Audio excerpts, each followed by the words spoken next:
आज मैं लखनऊ की यात्रा पे हूँ, इसीलिए आज का वीडियो थोड़ा-सा लेट हो गया है।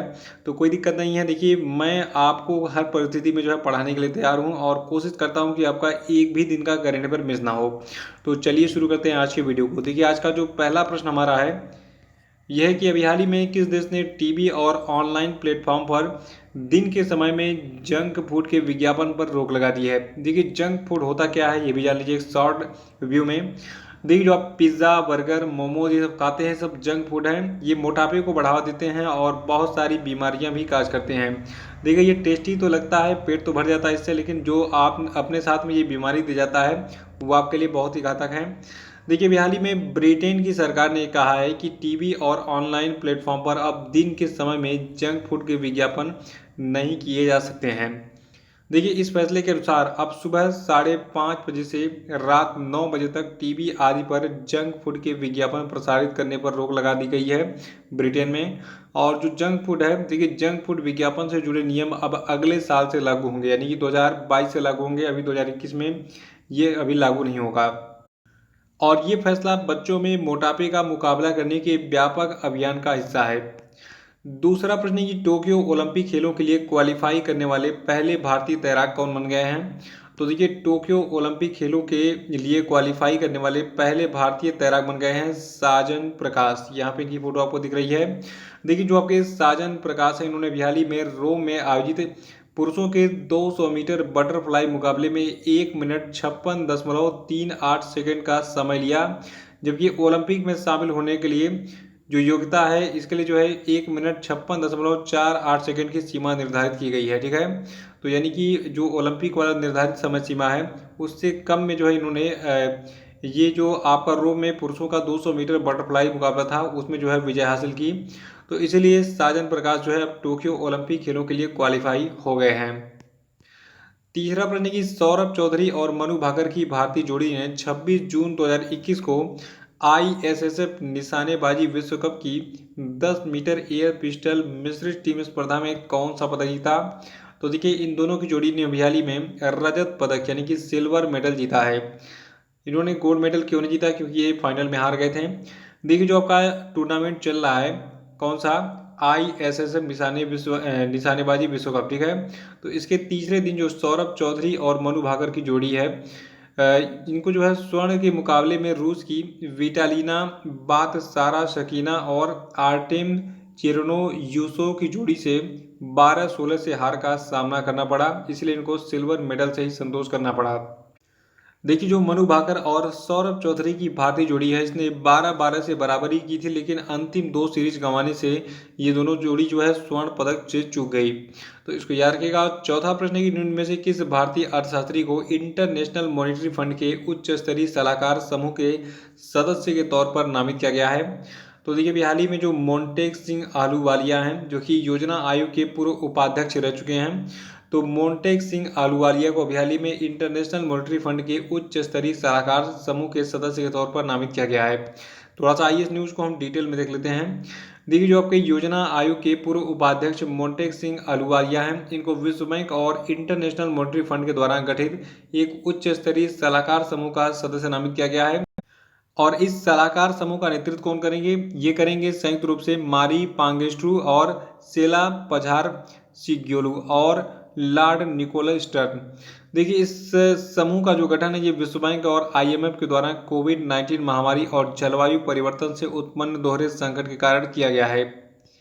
और पांचवा प्रश्न ये, हाल ही में किस देश ने जो है वर्ष 2033 में अपना पहला क्रू मिशन मंगल पर भेजने की घोषणा की है? तो देखिए, ये देश आपका चीन यानी कि चाइना है। इसने वर्ष 2033 में अपना पहला क्रू मिशन मंगल पर भेजने की घोषणा की है। देखिए, चीन ने वर्ष 2033 में अपना पहला क्रू मिशन मंगल पर भेजने की योजना बनाई है। और ये महत्वाकांक्षी जो योजना होगी 2033 वाली, ठीक है, ये योजना मनुष्यों को मंगल ग्रह पर लाने के लिए अमेरिका के साथ दौड़ को तेज करेगी। देखिए, अमेरिका भी कुछ ऐसा ही प्रयास कर रहा है, लेकिन चीन सोच रहा है कि हम पहले पहुंच जाए मंगल ग्रह पे। देखिए, इसीलिए चीन ने जो है 2033 के साथ साथ 2035, 2037 और 2041 आदि के लिए मंगल ग्रह पर मानव युक्त मिशन की योजना बनाई है। और अगर आप जो है यूपीएससी और स्टेट पीसीएस की तैयारी कर रहे हैं, तो आप ऑनलाइन कोर्सेज ज्वाइन कर सकते हैं ग्रेडअप के। यहाँ पे आपको एक्सपर्ट के द्वारा डेली की जो है लाइव क्लासेस मिलेंगी और कंप्लीट स्टडी मटेरियल भी मिलेगा।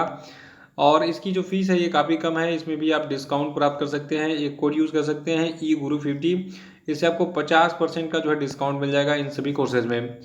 छठवां प्रश्न है कि हाल ही में तीरंदाज दीपिका कुमारी ने विश्व चैंपियनशिप की व्यक्तिगत महिला स्पर्धा के फाइनल में रूस की इलिना ओसेपोवा को 6-0 से पराजित करके कौन सा पदक जीता।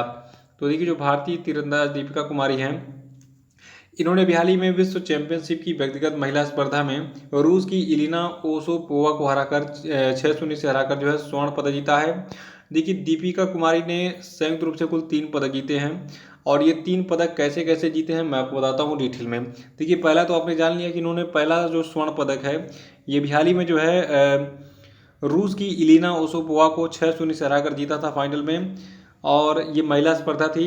और देखिए आप बता दूं जो कि दीपिका कुमारी इन्होंने इससे पहले अंकिता भगत और कोमोलिका बारी के साथ मिलकर रिकर्व टीम स्पर्धा में मैक्सिको को 5-1 से हराकर जो है स्वर्ण पदक जीता था। और इसके अलावा जो तीसरा वाला स्वर्ण पदक है, ठीक है, तो तीसरा वाला स्वर्ण पदक इन्होंने पेरिस में आयोजित जो आपका ये विश्व चैंपियनशिप चल रहा है, ठीक है, तो इसके मिक्स्ड में जो है अतनु दास और दीपिका कुमारी ने फाइनल में नीदरलैंड की टीम को 5-3 से हराकर जो है जीता था। तो ये 3 स्वर्ण पदक जीते हैं किसने, दीपिका कुमारी ने। तो किसके साथ मिलकर जीते हैं और व्यक्तिगत रूप से जीता है, किसको हराकर जीता है, ये सारे डिटेल मैंने बता दिया है, इसको नोट कर लीजिएगा। सातवां प्रश्न कि कौन सा राज्य रेबीज मुक्त होने वाला देश का पहला राज्य बन गया है। देखिए रेबीज एक बीमारी होती है, ये जानवरों से फैलती है, तो गोवा जो है ये रेबीज मुक्त हो गया है। देखिए जितने भी मॉडर्न शहर हैं, लोग इंसान जो है क्या करता है, वो गाय भैंस नहीं पालता, वहाँ पे वो कुत्तों को पालता है, मतलब कुत्तों को पालने का शौक हो गया है। वो कुत्तों को अपने बिस्तर पे सुलाते हैं, कुत्तों को पप्पी ले लेते हैं। कुछ लोगों को मैंने देखा कुत्तों को वो खाना भी खिलाते हैं अपने हाथ से, और उसी हाथ से खाना भी खाते हैं। तो ऐसी बीमारी बहुत तेज़ी से गोवा में फैल रही थी कुत्तों के साथ सोने से और उसको अपने घर में रखने से। देखिए वैसे कुत्ता तो पालना ही नहीं चाहिए, पालना है तो घर के बाहर रखिए, बिस्तर तक और अपने किचन उचन तक तो मत लाइए उसको, चाहे कितनी भी सावधानियां बरतते हैं। तो देखिए हुआ यूँ कि 2018 का जो आंकड़ा पब्लिश हुआ है, ठीक है, उसमें बताया गया कि जो गोवा राज्य है वहाँ पर रेबीज़ का अब कोई भी मामला सामने नहीं आया है। और देखिए गोवा की सरकार ने मिशन रेबीज चलाया था। मिशन रेबीज में क्या हुआ था, 2014 से एक राज्यव्यापी अभियान मिशन रेबीज शुरू किया गया था, जिसमें 1 लाख कुत्तों को सालाना एंटी रेबीज वैक्सीन दिया गया। और इसके साथ में एक जागरूकता अभियान भी चलाया गया, जिसने 5.2 लाख स्कूली बच्चों और 23,000 शिक्षकों को वायरस के बारे में शिक्षित किया। देखिए मोस्टली बच्चे ही जिद करते हैं कि मुझे कुत्ता चाहिए, पापा कुत्ता ला दो, ये वो दुनिया भर का। तो ऐसी जिद मत किया कीजिए, ये बहुत ही बेकार शौक है। तो इसलिए सबसे पहले स्कूली बच्चों को ही टारगेट किया गया, और शिक्षकों को लोगों को बताइए कि भाई कुत्ता उत्ता कम पालो, और अगर पाल भी रहे हो तो ये रेबीज़ वाला जो इंजेक्शन लग रहा है मिशन रेबीज के तहत, अपने कुत्ते को लगा लो ताकि बीमारी के चांसेस कम हो। अब रेबीज की बात करें तो देखिए रेबीज जो है एक बीमारी है जो कि रेबीज नामक विषाणु से होती है। ये मुख्य रूप से जो है पशुओं की बीमारी है, लेकिन संक्रमित पशुओं के द्वारा मनुष्य में भी हो जाती है। आठवां प्रश्न है कि हाल ही में किसे मंगोलिया के सर्वोच्च नागरिक पुरस्कार the order of polar star से सम्मानित किया गया है। तो देखिए मंगोलिया के सर्वोच्च नागरिक पुरस्कार the order of polar star से सम्मानित किया गया अभी हाल ही में RK सभरवाल को। और RK सभरवाल कौन है, ये इंजीनियर्स इंडिया लिमिटेड के अध्यक्ष और प्रबंध निदेशक हैं वर्तमान में। और जो ये सम्मान है the order of polar star, देखिए ये जो है मंगोलिया के राष्ट्रपति के द्वारा दिया जाने वाला सबसे वांछनीय और प्रतिष्ठित राज्य पुरस्कार है, जो अत्यधिक मूल्यवान और प्रतिष्ठित है। और ये उन व्यक्तियों को मान्यता देता है जिन्होंने मंगोलिया की समृद्धि के लिए अपनी उत्कृष्ट कड़ी मेहनत, बुद्धि और ईमानदारी के साथ एक अमूल्य योगदान दिया है, और अन्य राष्ट्रों के साथ इसकी मित्रता, साथ ही कला, संस्कृति, विज्ञान और मानवता के क्षेत्र में ये उत्कृष्ट योगदान देने के लिए दिया जाता है। नवा प्रश्न की निम्न में से कौन पुरुषों के अंतर्राष्ट्रीय फुटबॉल स्पर्धा में संयुक्त शीर्ष स्कोरर बन गए हैं। तो देखिए ये फुटबॉलर आपके हैं क्रिस्टियानो रोनाल्डो। देखिए जो आपके क्रिस्टियानो रोनाल्डो है, इन्होंने अब तक 176 मैचों में 109 गोल किया है। और देखिए ये अभी टाई पे चल रहा है, अगर एक आध दो और गोल कर देते हैं तो ये जो है पुरुषों के अंतर्राष्ट्रीय फुटबॉल स्पर्धा में सबसे अधिक स्कोर करने वाले जो है फुटबॉलर बन जाएंगे। और 10वां प्रश्न की fiercely female the Dutee Chand story पुस्तक को किसने लिखा है। तो देखिए इस पुस्तक को लिखा है सुदीप मिश्रा ने। देखिए जो आपकी ये पुस्तक है जिसका नाम क्या है, fiercely female the Dutee Chand story, ये पुस्तक वेस्टलैंड बुक्स के द्वारा प्रकाशित की गई है। तो ये थे आपके आज के सभी महत्वपूर्ण करंट अफेयर, और अब हम बात करेंगे आज के सभी क्वेश्चन अपडेट पे। देखिए आज क्वेश्चन अपडेट का पहला प्रश्न है कि संयुक्त राष्ट्र के द्वारा हर साल किस तिथि को अंतर्राष्ट्रीय MSME यानी कि micro small and medium enterprises दिवस मनाया जाता है, बताइए। और दूसरा कि हाल ही में किस देश ने नेसेर रामला होमो नामक मानव प्रजाति के अवशेष खोजे हैं, बताइए। और तीसरा प्रश्न है कि किस भारतीय राज्य ने मछुआरों की सुरक्षा के लिए पी सहदेवन की अध्यक्षता में एक 7 सदस्यीय समिति का गठन किया है, बताइए। चौथा प्रश्न आपके लिए कि बैंक फॉर इंटरनेशनल सेटलमेंट के नवीनतम आंकड़ों के अनुसार भारत का बैंक रेट टू GDP अनुपात 2020 में कितने प्रतिशत बढ़ गया, बताइए।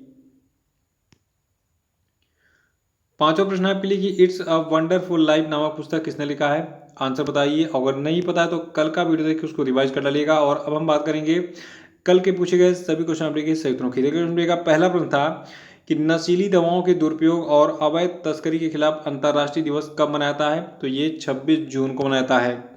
और दूसरा था कि यातना पीड़ितों के समर्थन में अंतर्राष्ट्रीय दिवस कब मनाया जाता है, तो इसको भी हम 26 जून को ही मनाते हैं। और तीसरा था कि भारत का पहला स्वदेशी विमान वाहक INS विक्रांत भारतीय नौसेना में कब शामिल हुआ, तो ये 2022 में शामिल किया जाएगा, ठीक है।